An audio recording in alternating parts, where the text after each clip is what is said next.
that will enrich the lives of generations to come.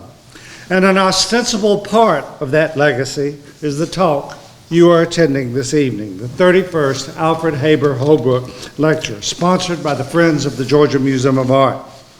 This occasion and the special guests we have tonight not only commemorate our founder's vision of visual arts education, but also end a year of activities in celebration of the appointment of our Thompson Curator of the African Diaspora and African American Art. Shania Harris, that curator, will introduce our speaker.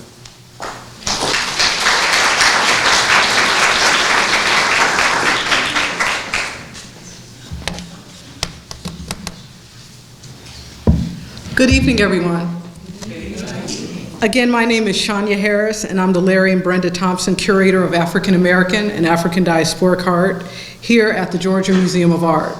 It is my pleasure to welcome you to the 31st Alfred Heber Holbrook Memorial Lecture. The Holbrook Memorial Lecture celebrates the legacy of the museum's founder in encouraging exposure to art, scholarship, to both the student community here at the University of Georgia, as well as citizens of the state and beyond. This year's distinguished lecturer is artist Willie Cole. Cole is a prolific contemporary artist known for his ability to invest the imagery and materiality of seemingly mundane or everyday objects with the power and wonder. Cole, both born in and currently practicing his art in New Jersey, attended the Boston University School of Fine Arts. He received his Bachelor of Fine Arts from the School of the Visual Arts in New York. He later continued his studies at the Art Students League of New York. Drawing on his interest in the African diasporic past, even the ready-mades of Dada, as well as the excesses associated with contemporary consumer culture, Cole's use of items such as shoes, irons, bottles, etc., are found in countless works, both on paper and assemblage and sculptural installation. He has garnered residencies and awards both nationally and internationally, including, for example, the High Museum's David C. Driscoll Prize in 2006, for those of you who might know. And of interest to this institution, Cole was a Lamar Dodd School of Art, I guess a residency chair. I don't know the actual term, but he was actually here for a year at the Lamar Dodd School of Art in 2005. Willie Cole's work is featured in major collections across the country, including the Museum of Modern Art and the Whitney Museum of American Art in New York, the Philadelphia Museum of Art in Pennsylvania, the National Gallery of Art in Washington, D.C. His work has been the subject of several one-person museum exhibitions, including the Montclair Art Museum in 2006 in New Jersey, the Tampa Museum of Art, the Miami Art Museum, and the Museum of Modern Art in New York, as early as 1998. Currently, there is a national tour of the artist's work occurring with an exhibition entitled Willie Cole on Site, and it's currently on view at the Arthur Ross Gallery at the University of Pennsylvania, and prior to that, it was at the David C. Driscoll Center at the University of Maryland. The exhibition features 19 three-dimensional artworks created by Cole between 2006 and 2016. Tonight, Mr. Cole will discuss and speak about the creative practice as both a spiritual pursuit, focusing on the links he's made among visual arts, music, history, world religion, and the environment. Please join me in welcoming Mr. Willie Cole.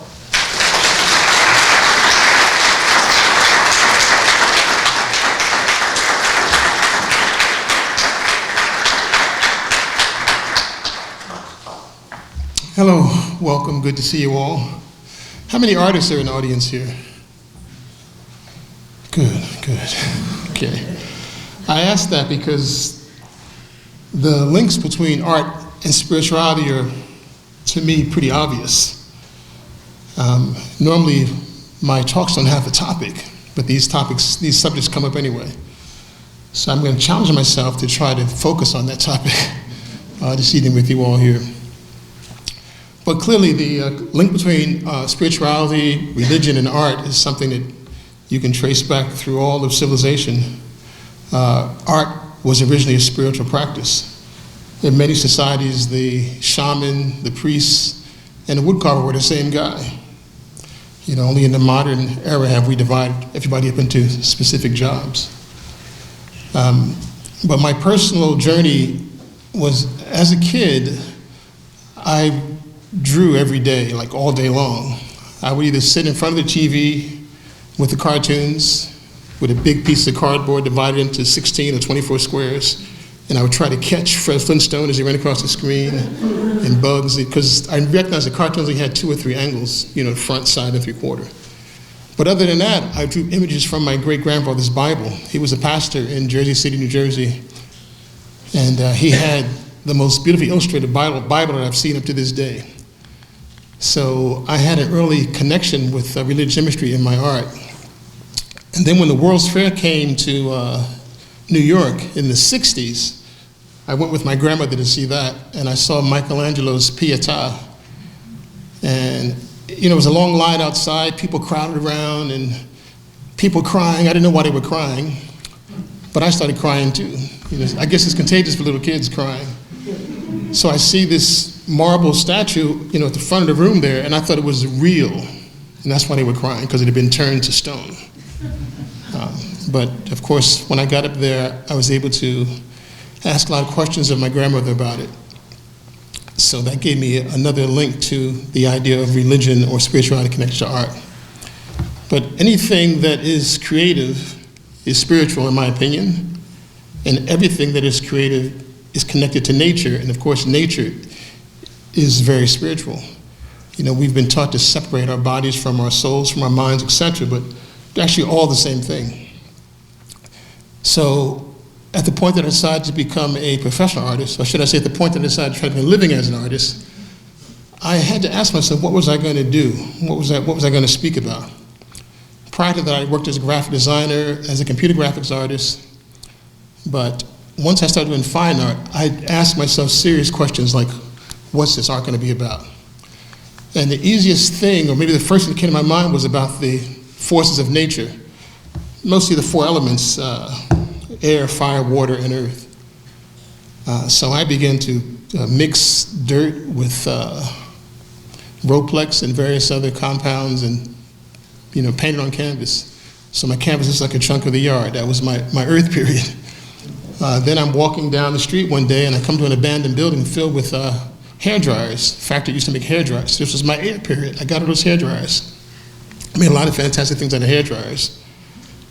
But this was all before I was declared Willie Cole, back when I was just a kid that's an artist down the street. But once I crossed over into fire, my whole life really changed. And it started with a steam iron here. I'm going to walk over here and take a closer observation. So this became my vehicle for the element of fire. And it became the icon or symbol of my early career as an artist. Most people think of Willie Cole as Willie the Scorch, the guy who scorched canvas, mixed things out of irons. I did that deliberately because I felt I had to brand myself amongst so many artists in the country. So from the iron, I got all these various ideas. I made a list of what the iron was visually. Silver bottom, black handle, black people. What kind of black people? Ironing? Black servants. I had a personal link to that with my great-grandmother. On this side, the great old American 50s housewife here. But, for me, it's a logical journey to go from the housekeeper to the slave, captured person becoming a slave, to the continent of Africa. So that all comes just from the black and iron. On this side, since silver is a precious metal, that side became money. The housewife has to afford the house, has to have money. But also, the iron looks like a boat. So now I had a chance to do some math here and mix the boat with this captured man here, and now I have a slave ship. So all of that from the iron. The upper level, I kind of call this like the historical and social level. The second one from the top is more of a scientific level where I have the element of iron, which is 20 protons and 30 neutrons. I have the natural elements that you need to make the iron work. So you got water and fire, so I'm back with the forces of nature again. But then on a higher spiritual level, I'm able to recognize that each of those three things, iron, water, and fire, have spiritual counterparts in various religions. So in my awareness, I chose the Yoruba religion of West Africa. And I recognize that the goddess of water, whose name is Yeneya, the god of iron, whose name is Orun, and the god of thunder or fire, who is Shango.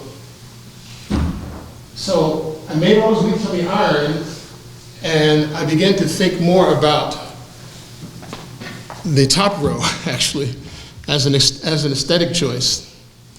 And I look in the African Art Museum collections, and I see they have certain poses they're in, so-called power poses. I start to read about what these various gods or rishas were about, what their symbols were. And I began to employ that in almost every aspect of my life. But that was a long time ago. That started in 1988. I know this museum just acquired a work of art, so I kind of want to deal with those things a bit more that are relevant to what's here now. This was a studio I had some years ago. I forget how big it was probably like 7,000 or 8,000 square feet. And it was like a fruit stand. I had I had bins of shoes divided by color, by texture, by heel height, and all that. So I could just shop each day in shoes. I'm going to work just with my apples today. I'll take 50 apples out of this bin and play with them all day long. But my approach had to do a lot with overall life philosophy and belief systems. Now it's evolved over the years because being an artist, no matter where you start, you become commercial at a certain point because you have to make a living. But my thoughts were always to be conceptual as well as contextual, not to impose concepts onto materials, but to recognize that materials had life too. You know, I was aware that 95% of dust in your house comes from you. So, in your shoe, you're still in your shoe when you take it off. I like the fact that shoe has memory, it takes the shape of the foot. So when I'm working with these shoes, I am wanting, I don't want to say trying, I don't want to say hoping, but I'm wanting to access the spirit of the wearer of the shoe in the piece. I don't want to decide I'm going to make this and that and the other. I just want to work and remain open and just letting it flow. Which for me is a process of my life is to be open and let things flow, like this talk. Just let it flow. I mean, these are things that I walk with and think about every day. So with the shoes, I also had the benefit of the double entendre of the word soul, because the shoe has a soul. Even the iron, that hot part is called a soul plate. So with that awareness, it was just like having a jigsaw puzzle, but it didn't come with a box of the picture. It came in a paper bag. You don't know what it looks like. You know the parts. You just spend time playing with it to see what you get. So that's what I did with shoes for several years. Actually, I'm still doing it now because it's kind of in demand among my collectors and my galleries. But it tied me to another aspect of nature, which I think about oneness, one single thing. Despite the fact that everything looks different and we think we're in a world of variety, we're really in a world of oneness, where all of us are made from the same particles. Even the chairs, the floor, this podium is all one thing. Just through vibration, it pulls things together, making it feel solid. It's all one thing. So that led me to just make art out of one thing. I told myself that I'm making art the way that nature makes life. You know, nature, you may think nature's getting a little bit of water and a little bit of sun, but nature's getting one thing. And it's just pulling it all together through a sound vibration. So I'm going to cut this short because I think it goes on for 2 minutes. And I don't want to keep shouting so much in the music. So those are the concepts and the feelings and emotions behind the shoe works. These are some of the physical inspirations here. This artist, Archamboldo, I think he was the 14th to 15th century court artist.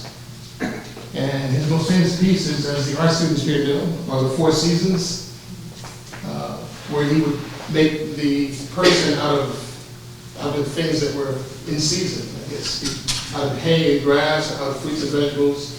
He's even made one out of pots and pans.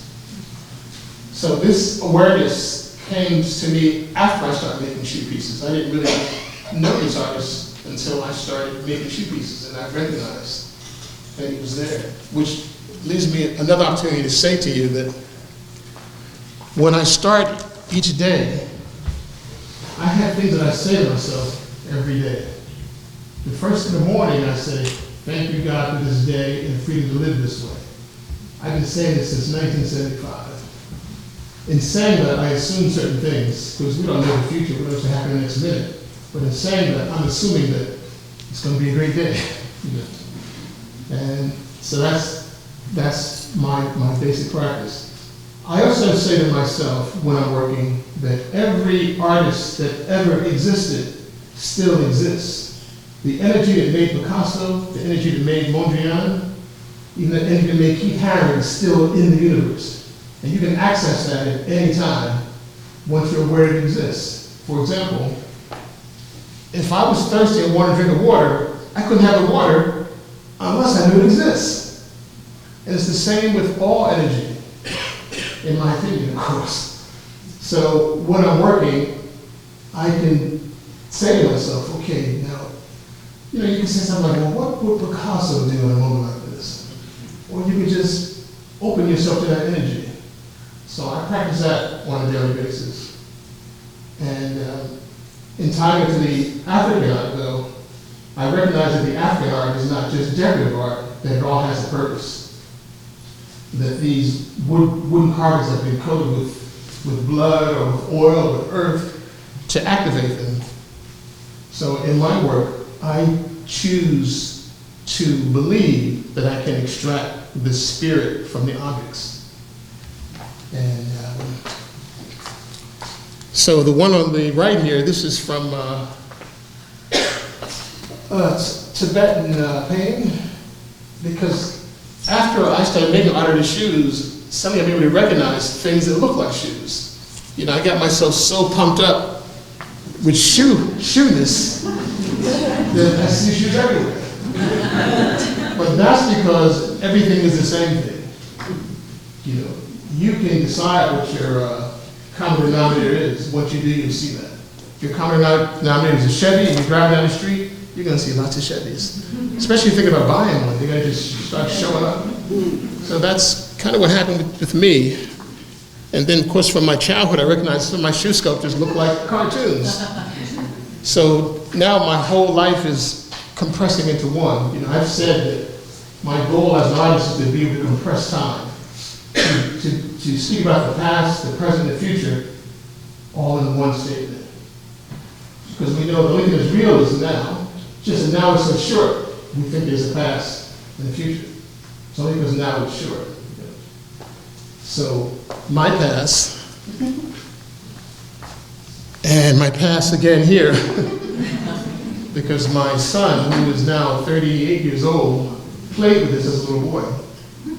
And he would come into my studio with this thing, and I'm sweating with something. This was like before I was, before I was aware, I would say. So I'm struggling, thinking of things, looking for references and all kinds of stuff. And he would come into my studio with this, and he would go, look, Dad, a car, and look, Dad, a plane. It would change and change and change. And that gave me the concept, that's what I want to do with my art. I want to transform things. I want to make people see things like they've never seen them before. Now, there's an obvious link between this and the Tibetan which I showed you before. So it's also because I am an image eater. I don't know if I have a photographic memory or not, but I look at everything. I'm a professional voyeur in many ways. I observe. I'm not like a couch potato, but I'm a master observer of things. I can look at all of you and not see all of you because I'm seeing your outlines. So I go through a mental transformation that allows me to apply it to any object here. So these next few slides just show you a variety of shoe pieces. Perhaps I can speak about each one. See, this is a close-up. This comes in 3 colors. Most of these bronze shoe sculptures come in black, red, white, or bronze. So this is a close-up of the front view of that one. But this is called, I think it's called Sinufu or Shinufu, because I have a Sinufo sculpture in my house in that posture. So that inspired me to make this piece out of shoes. These 3 here are called the Downtown Goddess. These are real size shoes, so you can imagine the size of the pieces. This one, because of the ears and sanding, is about this big. But see, also, I try to use all the parts of each object. I used to think of it as like archaeological ethnographic Dadaism, where I could, especially when I was working with the irons, I could walk down the streets of the city of Newark and always find an iron on the street. But the amazing thing is, if I'm working in the studio and I needed an iron, I would say, okay, I'm gonna go out and find me an iron. And I'd walk down the street, it would always be there. So, it's, I don't want to sound too insane, but I have a lot of that kind of stuff going on in my life every day. And I think it's because I pumped myself up with this belief system so much that I just see things. Things happen to us all, but we don't always see them because we're too blinded by other things. We're distracted by TV or other commitments or other moments, where the thing that you want, that you need, is also looking for you. And the size of your want and need will determine how fast you recognize it. So in these moments, my need is great, I need an iron. So I said, okay, I'll just walk down Pennington Street here, and suddenly there's an iron on the street. So this is the Downtown Goddess. As I said, I try to use all the parts. So these shoes, like from here to here is one shoe. It's like shoe origami. I just bend the shoe until I get it, until the heel is on top. It becomes like part of the leg. And this is one shoe here folded too, until the toe is pointing back and connects to the waist. That's the benefit of shoes over irons. Now, these symbols are also very present in spiritual art. There's the mother and child symbol. When I was a kid, I did a painting of what my family called a black Jesus, whatever that means. And I did a black Madonna and child as well. They're both in California. I was visiting LA about 12 years ago, and I saw my painting in the dry cleaners. I did this painting when I was probably like 14 years old. And my uncle, who actually lives in Atlanta now, he thought that he could help me, whatever that meant to him. So he took my paintings back to LA with him. And he sold them to the dry cleaners. I never got a dime for it. But this is mother and child here. This is Anne Klein with a baby in transit. Because the shoes that make up the mother are Anne Klein shoes. The 2 pectoral muscles here, if you can see the middle finger, it says Anne Klein right down here. And the baby here says transit. So the baby's a transit brand shoes.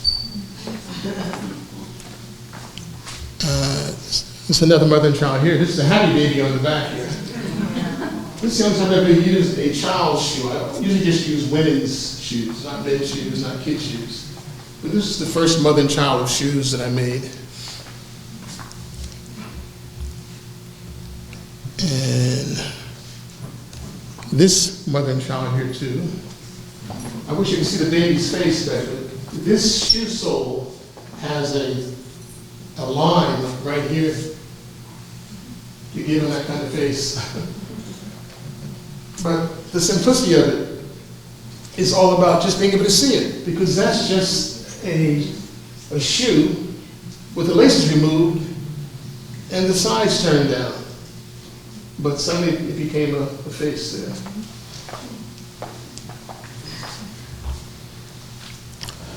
there. This one was called the Worrier, because when I made it, I was worrying a lot.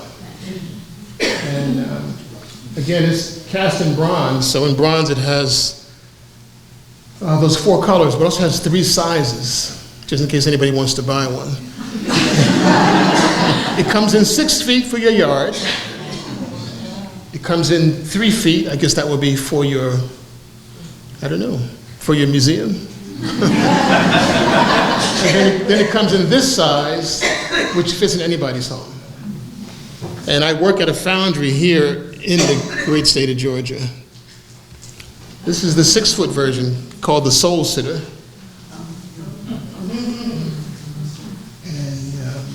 And, it's just, when I was a kid, there's a TV show called The Twilight Zone, or maybe The Outer Limits. But when the show came on, the announcer would say, "Do not touch your TV. We are in control." So I like being that in your mind in this moment. You think you're looking at shoes, but when you look at it, you see something else. That makes me feel like a great manipulator of awareness. And I believe that I come through that because I've been reading about the faculties of the mind, and there will be perception, reason, intuition, imagination, memory, and will. The will is me. The will to do this to you. Your memory is what makes you see what you see. So memory and perception have a strong link together. It defies all reason. I facilitate it through imagination and intuition. So that always leads me to 2 quotes when I have to write out my work. Groucho Marx quote, "Are you going to believe me or your lying eyes?" So I like that one a lot.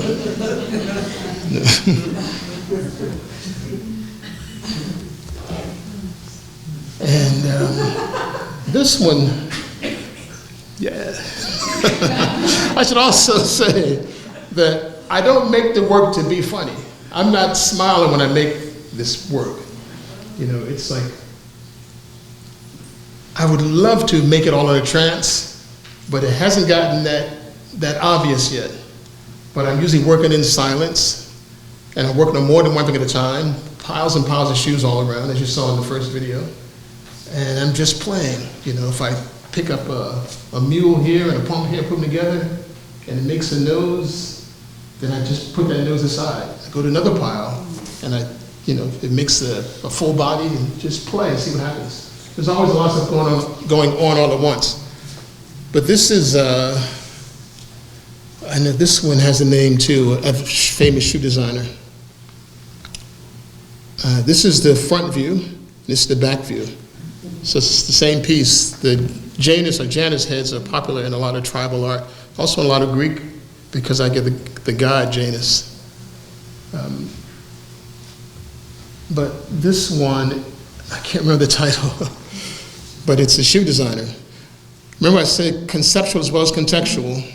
So the context is that these are women's shoes. So I'm only going to make things that have feminine energy. If I'm making a figure, it's going to always be a female, not a male. Contextual is also, keep it real. If this is a Anne Klein shoe, Anne Klein's going to be in the title. So that's what that means for me. But nothing is in stone. I don't know what brand these shoes are, but this is the result of finding a dead frog between my front door and my screen door. I'm coming back from Germany, so I put it in a little plastic container, put him on the windowsill behind the kitchen sink, and just let him dry until I could see his bones. And this came to that. Also, my daughter's favorite cartoon was Cat Dog, so this kind of became like a cat frog for me. This is just a close-up of a piece, because I want you to look at his eyes here. The thing, I want to get the work to the point where all it needs now is for God to touch it, and it comes alive. I don't prefer to make decorative stuff. Sometimes I make this stuff thinking I'm going to use it, that it's made for the real world, depending on what it is, of course. Sometimes I make the work and I tell it what I want, like go out and bring back the mortgage money. And then, the gallery picks it up and it goes and it brings back the mortgage money. So these are details of that piece here. This is called Le Chien des Angelus, after a film by Salvador Dali. When I made this piece, I just called it House Pet. But the collector who purchased it, was a different class of woman. She didn't like that name. So she said, well, why don't we call it Le Chien des Angelus? And of course, I didn't mind, so I said, okay. But it was made at the same time as this piece. They were made together, so this one is called House Pet.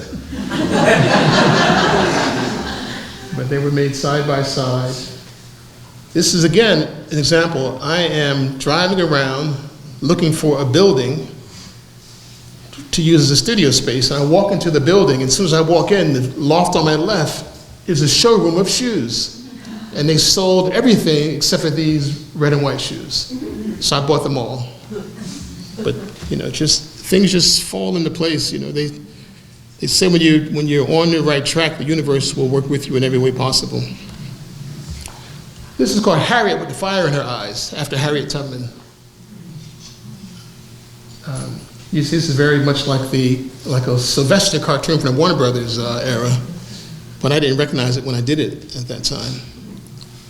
Now this one kind of breaks the rule. This is called Soul Brother Number 1, because when James Brown died, I just couldn't resist making a piece called Soul Brother. And this is the back view, front and back view of it. This one is just called Shine. This is in a collection of the Metropolitan Museum in New York. And again, shine is a word that relates to shoes. So it had to be shine. This one's a little strange too. This was actually a commission. This woman gave me all of her shoes and asked me to make a portrait of her. I asked her what her favorite animal was, etc., etc. She didn't have a very colorful shoe collection, but I did the best that I could there. This would be Soul Brother Number 2. Again, they were made side by side. You find that this pump is not working here, so you put it on the one on that side. I forget the title of this one, but it's probably something with the word shoe in it. Out of all the masks that I'm going to show you, this is the larger one. This one is about this big. Most of them are about this big. And I should say the reason it was called House Pet is because the same way I showed you the chart with the irons, I have a chart like that about shoes also. So you got a shoe in the middle and make a list of everything a shoe makes you think about. So the shoe has quite a journey from oppression to exploitation. So when you get close to exploitation, you get words like pet from Playboy and Penthouse magazine. So pet. There are words in pop culture now that I personally don't want to say. That's a dog name that refers to women. So I just call them man's best friend. Because in a perfect relationship, your partner, your woman, your wife, or your husband should be your best friend. So I have a lot of them called MBF, man's best friend. My daughter named this one Mousy, so I accepted it, because I wanted her involvement. This one's called Zebra Town Mask. In New Jersey, a town filled with integrated couples or mixed race couples would be derogatively called Zebra Town. So this is a Zebra Town mask. And you can imagine, I got all my bins of shoes. I'm in my black and white bin now. Because I have to narrow it down unless I have too much to choose from. I'll never get anything done. So I limit it in that way. This is called Afrique, for both of those sounds. For a freak and for Africa. This is my favorite. He's already been here. This one's called eye candy. Because to a lot of men, a woman is eye candy. This one, back to my son, is just a transformer. Now this is an illusion here. This piece is just this big. But I shot it on the shelf surrounded by mirrors because I'm trying to convince my gallery in New York to pay to have it made as a 6-foot tall sculpture. So I photograph it that way. But this is basically how it looks. I showed this piece in Hong Kong last year this time, and I called it Fly Girl. But every person, and it was probably 99.9% Asian audience, everybody would walk by and they would just say, transformer, transformer, transformer. So kind of made my day there. Now this one's called Shoe Fly. Shoe Fly has a little psychological itch to it because what makes a woman buy so many shoes? There's a shoe fly in her ear telling her to buy. So this is the shoe fly here. And this is, I believe, part of a shoe fly animation here. If it comes on. Yes. So the way this came about, I was just playing with the shoes, and I ended up with this sculpture on a pedestal that looked like it wanted to fly. So I decided, okay, I'm going to animate it and make it fly. So currently in my studio, I have 4 different models of shoe flies. And I see them in various ways. I'm actually writing stories about them. This would be shoe fly from the video game, pretty much. So it would come in all colors, and you choose the one you want, and once you click on it, it takes you to another world, which would be inside the woman's head, and the adventure starts, and the adventure starts there. So I'm gonna let this play for a little while.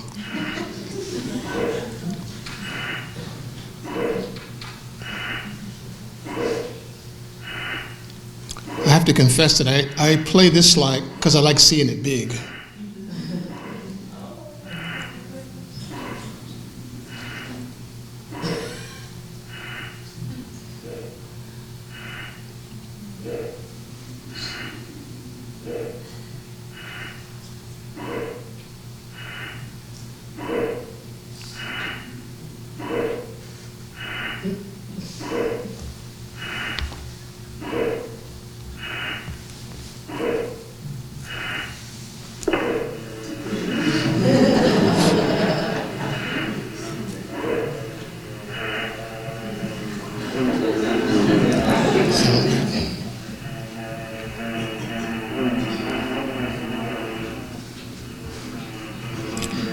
So that's about as far as they go so far.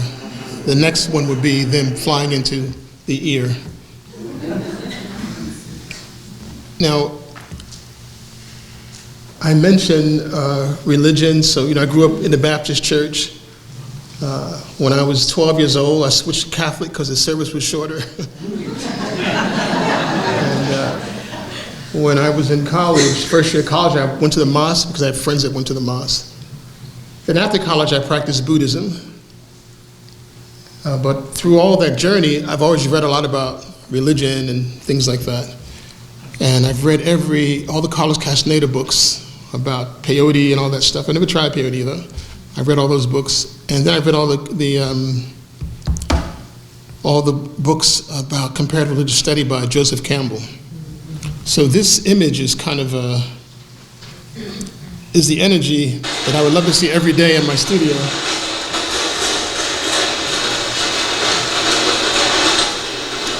Because it looks like I'm going through some serious changes here. But what's happening is that when I make art out of water bottles, I have to put a hole in the bottle, both ends, and thread it onto a long wire. But I have to slide it down the wire. Here, I'm making a 200-foot length of wire covered with bottles, so I have to move them along.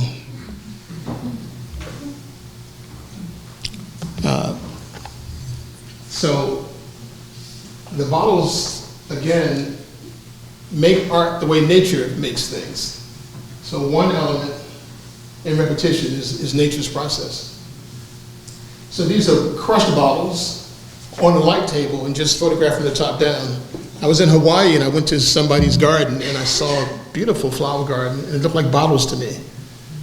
So it led me to make this piece when I was in Hawaii, but when I got back to New Jersey, I made a three-dimensional version of it.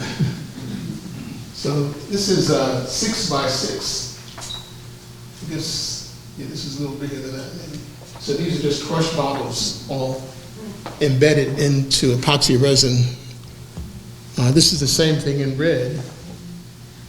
4 sections, it makes it easy to carry to a heavy piece. And this is the same thing in white. So I'm still working with these things now, but now I'm painting them more. Each individual flower with more details, mostly through stenciling, but just to make that change. But still imitating nature now. This big twister here is 10,000 bottles collected by the children of Summit, New Jersey. Because I decided that recycling and reincarnation are very similar. So I use the term upcycling. When something is upcycled, it's just reincarnated as a more valuable object. So you have 20 bottles, they're just bottles, you recycle, they go in the garbage or into the ground. Upcycling, you turn them into something even more valuable. So I'm an upcycler. But in human experience, like if it was people rather than bottles, I would just be a reincarnator. So this is called 10,000 Reasons because there are 10,000 bottles. And they got the kids in town to collect the bottles and made this piece here. This is outside of the train station in Summit, New Jersey. I should say, again, it's about conceptual and contextual. So the list with bottles is going to be about all the things that, of course, the bottle is plastic. Plastic is oil. So I was able to feel comfortable making a car out of bottles because of the oil. The plastic bottle, plastic can lead to death of the environment and various other things. But this instrument of death carries the substance of life. And I find that very interesting that what we need most to live comes in what we need least, plastic. So I've made the cars because of the oil connection. You can see, that's my old truck there, but you can see one parked over there in the driveway. This is a back view of that one. That's another view of it. This is the interior. There are full interiors. They have motors too, but the motor is just like a big block of bottles. It doesn't have pistons and wires and all that stuff because it has to be made from one thing only. And this series is called, it's like a Buick Riviera H2O TBR. So H2O is the make, and TBR is the model. TBR stands for to be recycled.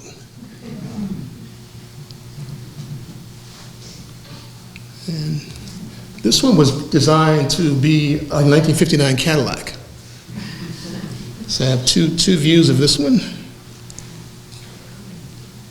So that's, again, because of oil and bottles and, I guess, hybrid cars and running on steam, running on air. I would say, if Jesus Christ drove a car, what would he drive?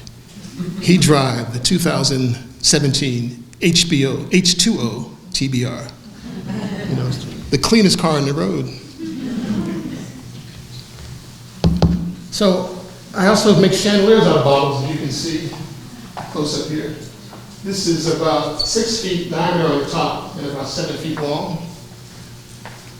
And these came to me in a dream. I was at a meeting to discuss an exhibition at a place called Grounds for Sculpture. And during the meeting, they told me they didn't have any budget for the show. They still wanted me to do something, but they had no money. So I was drinking water during that meeting, you know, and I'm squeezing the bottle, and I realized that the bottle is made to collapse. It has all these grooves and ridges in it that allow you to manipulate it. So I actually made a fish out of the bottle. That night, I dreamed about a chandelier made out of bottles, but in my dream, there was something inside of each bottle. Now, this image is from a different chandelier, but in the dream, it was a Buddha in every bottle. So this is the interior of that chandelier.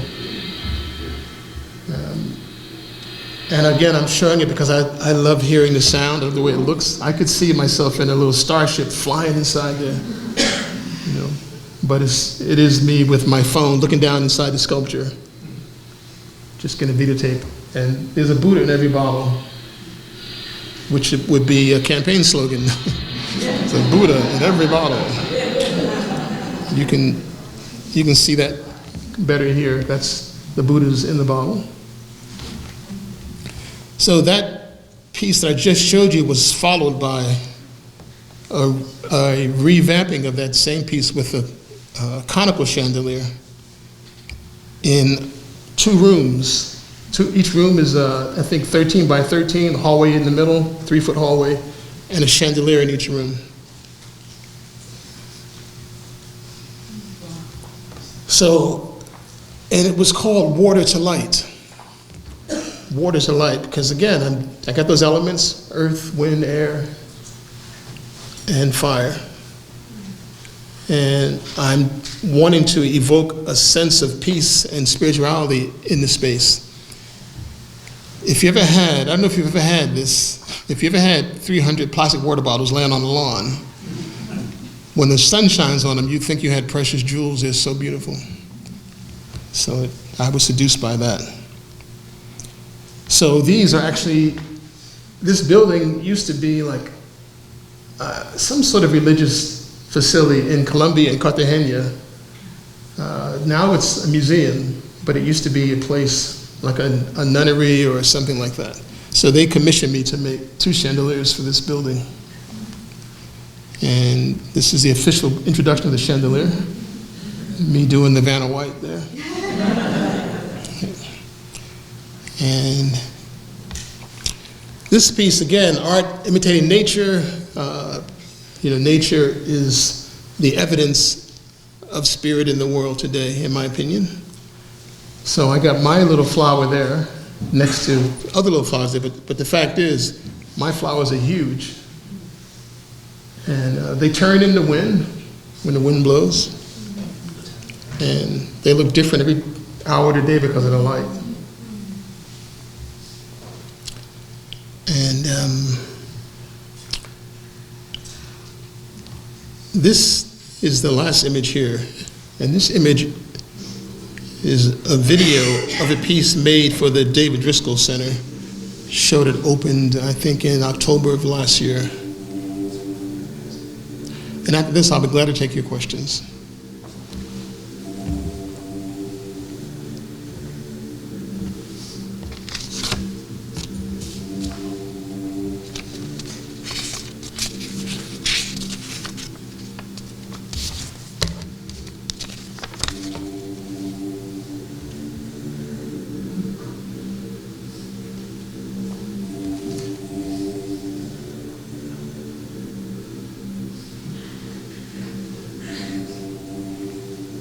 I can tell you that I made this piece to be easily transported and assembled through 4 different museums and galleries.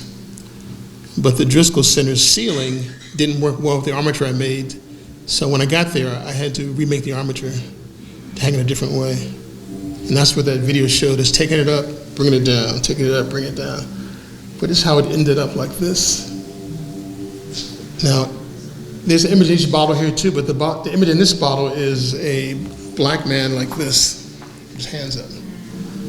And I have said that I can make art and enjoy my personal mythology so much, but when, as Frantz Fanon said, when the contradiction becomes clear, you got to make a choice. So when I start seeing people being shot on the street and all kinds of crazy things in the world, I have to make something that addresses that. But in general, I try to stay above that because I feel that our life is not our news media. I really think that we could do a lot more if we could connect each other in a more spiritual way. A good example is that when George Bush II came into office, he started saying the economy was going to go down. America's headed for rough times. But when Clinton left, everything was great. So in my opinion, Bush began to program us the moment he stepped in office, and before we knew it, times were tough and everything was going crazy. So if we could all connect on a spiritual level to think higher, I'm sure the whole world would be a better place. So thank you for listening.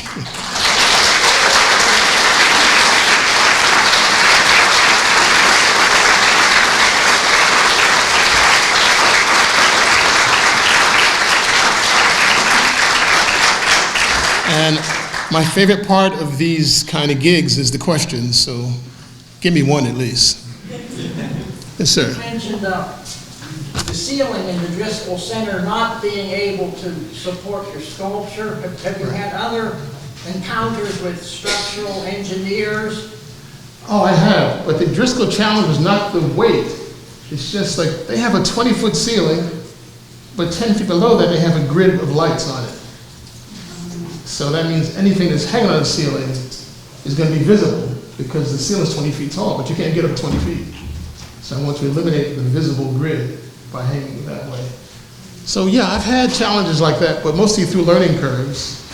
Like the first museum piece I sold, in my studio it was fine, but I wanted to make it more cool. So before they picked it up, I changed the armature to plastic pipes instead of metal pipes without reassembling it. And when it got to the museum, it just collapsed. And I had to go there and redo it. So, but I think of myself as a perceptual engineer. I engineer new ways of seeing. I'm learning to be more of a physical engineer. Anyone else? Yes? Where did you get all the shoes from? You said you got them from...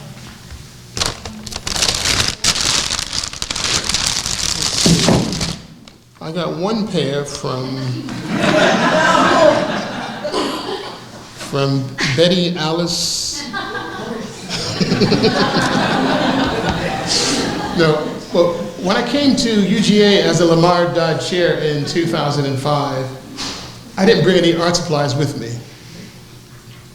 Back in my studio in New Jersey, I had made 2 chairs and 2 heads out of shoes, maybe like 10 years earlier.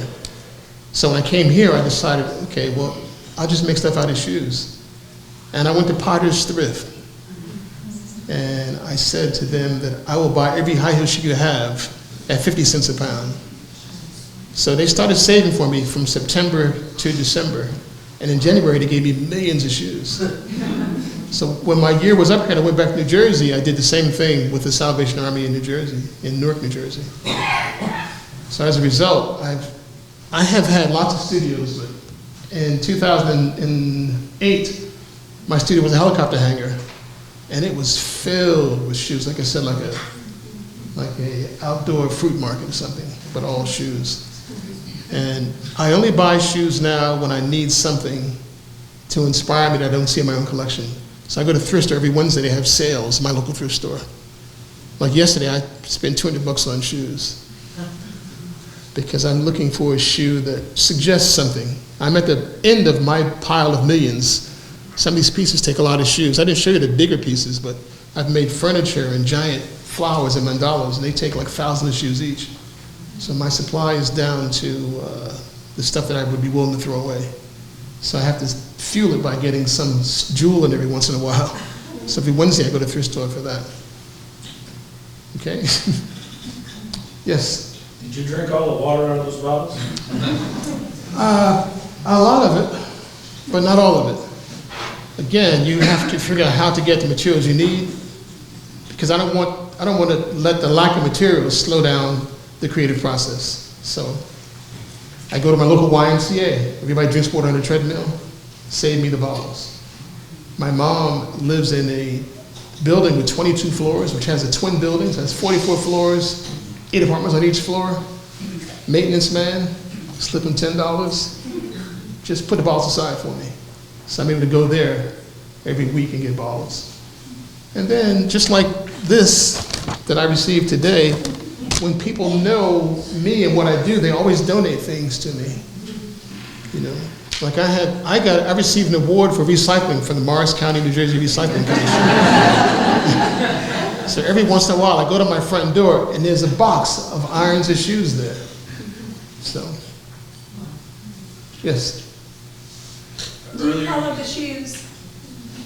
Do you color the shoes, or you just? No. The only thing I color the bronze sculptures is because I don't want to color the history of the piece. If I think of it as alive, I need to let the evidence of his life show. So I don't paint or color anything. Yes, sir. Earlier you said that anything can be everything because it's a common denominator of shape or form. So why is the women's heels for you that common denominator? Because these last kids me once in a while. Because there are things in our popular society today that I call anxious objects. And these are things that have their own history and mythology without you doing anything to them. And shoes are that way. You know, I walk by, well, for me anyway, I walk by a women's shoe store, I stop looking at the shoes, and they're beautiful, they're like little sculptures. And they're loaded, they have a history that we all have a story about a high-heel shoe, or an action that involved a high-heel shoe. When I had my studio here on this campus, my assistant was able to walk through the pile of shoes and tell me the history of each shoe just based on the way it looked like. She would say, well, this is a wedding shoe. It's probably worn twice. This is a prom shoe. It's probably your first time wearing high heels. So every shoe had a story. What Duchamp calls a ready-made 80. So the shoe brings a story. And to me, that's like a head start. So that's why shoes. But also, I started out with sneakers. My son gave me like maybe 7 pairs of sneakers for a show in Philadelphia back in the Stone Age. And they weren't enough to make what I had in mind. Because at that time in my life, I always had something in mind to make. I wasn't just improvising. So I went to the thrift store to buy more sneakers, and I saw a high-heel shoe.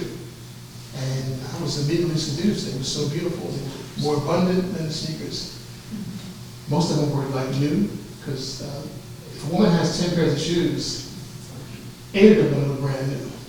You got your everyday shoes, your work shoes, but you get your dress shoes, you don't wear them all the time. So to use high-heel shoes always look brand new, so I made the switch. Okay. Anyone else? Yes, sir. How did you get the kids? What story did you have to get the kids to help you with the tornado? I was interested in that. The story was, there's an organization called the Summit, I think it's maybe called the Summit Art Council, and they put public art in this park in Summit, New Jersey. So they asked me if I'd make a piece for the park. And I said, but I would need you to collect the bottles. Maybe you could do a recycling project in school with the kids. So that's how the kids got involved, do that. And I've done that same thing in a few other places as well. I mean, it's good education for the kids about recycling. Usually I end up hiring 4 or 5 older kids to help me assemble it, or to wash the bottles, things like that. Yes. Do you have a way to keep water from getting inside bottles and then freezing and aging the sculpture? I've got I use a 12 gauge wire, and I slide it in a 12 gauge hole, so they're watertight. And, you know, I have one in my yard. I have like a tree made out of bottles in my yard, and I live in a really green area. So a certain time of year, the bottles get green. But then when it rains on them, they're beautiful again. So I think these water bottles will last forever. Do you ever use colored bottles? I don't use colored bottles, but you see I put things in the bottles. So I had one chandelier that was red. I exhibited in New York 2 years ago, maybe 3 years ago. And I just put red cellophane in the bottles.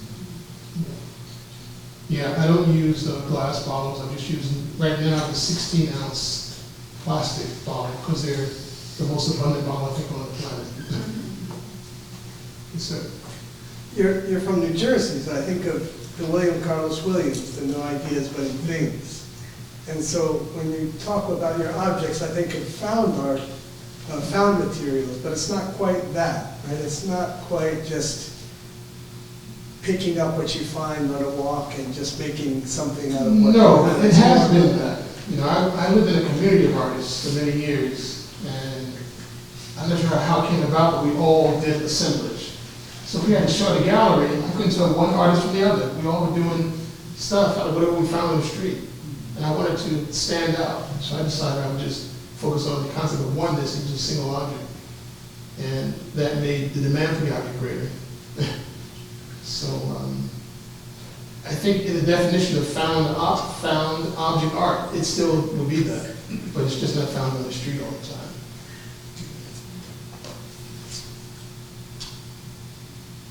Is that it, UGA? Yes, sir. Philip Guston did a lot of his late paintings with piles of shoes or feet with shoes sticking out of wilderness or desert. Do you ever connect or think about those works? No, I love his work, but he didn't play into my shoe work at all. You know, I'm more about the modernists than the contemporary artists. Like with my irons, I think of Man Ray. He didn't lead me to make iron. Once I started making art out of irons, I recognized that Man Ray made one piece. I couldn't believe he made just one piece. Because 100 years ago, people talk about artists with irons, y'all think of me before Man Ray. Because I've made hundreds of pieces out of irons. But no, I know Salvador Dali made a hat out of a shoe. So I was very aware of that. That the shoe is a loaded object, like a gun is a loaded object in this country. A guitar to me is a loaded object. But I didn't think of Philip. But I'll look at those paintings again, see what inspires me.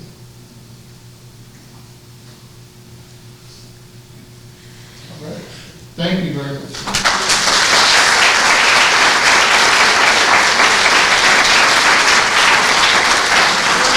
So we'd like to thank Willie Cole for his wonderful lecture today, and we're honored to have him here this evening. We have a reception out in the lobby where you can meet the artist and also see one example of his work from the Thompson collection on the second floor in our Expanding Tradition exhibition. So thanks again for coming. Oh, my pleasure. And we just want to give him another round of applause for his work.